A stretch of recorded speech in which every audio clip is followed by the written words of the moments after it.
Top of the morning to ya. Many years ago, and every once in a while, I like to give people some money. Maybe they helped us out, or maybe it's a donation, or maybe it's a gift. And a common response is, oh, no, I can't accept that. On the other hand, I have been that person that's like, oh, no, I can't. No, don't give me that money. I'm not gonna do that. One of the things I've found or learned as I've grown closer to the Lord is that giving is a love language, and saying no to that gift is like saying no to someone's expression of love. It's also, God gives us so much stuff, and we won't accept that gift. I need to move my hand over here. That wind is back. I thought it was gone. When we accept that gift graciously, we are allowing someone else to express love. And we are receiving. I've always had the struggle with receiving. Some of my background in my addiction cycle, I didn't feel worthy of receiving, and I was blocking that receiving. I'm like, oh, not only do I just want to not receive, but it was a deeper, darker hurt, an internal battle, an internal struggle of I'm not worthy to receive. In this season now, well, and then giving, I used to be very careful. I guess I'm still in transition on being very careful with my giving. I've just recently, in the last couple of years, started giving to some street corner people. My kids are really a model in doing that with some of the foodstuffs and personal care items that we keep in the car to share with them. But going to money has been a harder place for me to do that giving, until I watched a video on YouTube.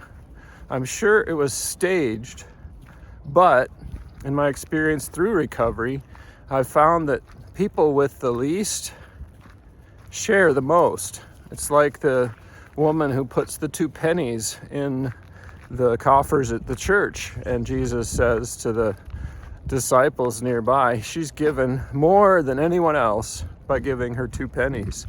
The video I saw on YouTube years ago had this bum get $100 or something, and he ran right to the liquor store, ran right inside, and the camera followed him, so that's why I know it's probably staged. But there's a food section in that liquor store, and he got a big bag of food, and he took it out to the park and gave it and served it to this woman and her children, and he didn't really keep any of it for himself. He knew there was a need, and he used the gift that was given him to serve that need.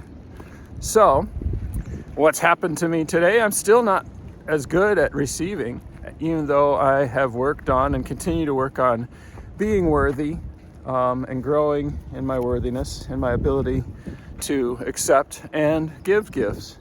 I think my parents want me to ask for gifts. They give us nice gifts to help out with big house projects now and then, and I'm not good at asking either.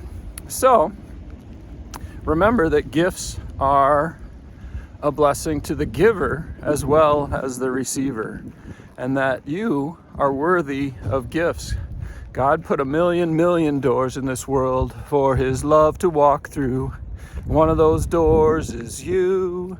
That song suggests to me that you are a door, and that door could be to receive a gift or to give a gift. And everyone else around you that may be giving or receiving with you are also doors of love for God's love to walk through. So for the apply today, write something down in the doobly-doo down below this video about, are you a giver? Are you a receiver? How could you be a better giver or receiver? Doing this will make our world, whoa, dog spin, make our world a better place and have God's kingdom come. We're launching our next Kingdom Family Leader Mastermind on May 7th. If you want to join us, grab an appointment with me and we can talk about what that looks like. As always, I have a few seats open in one-on-one coaching.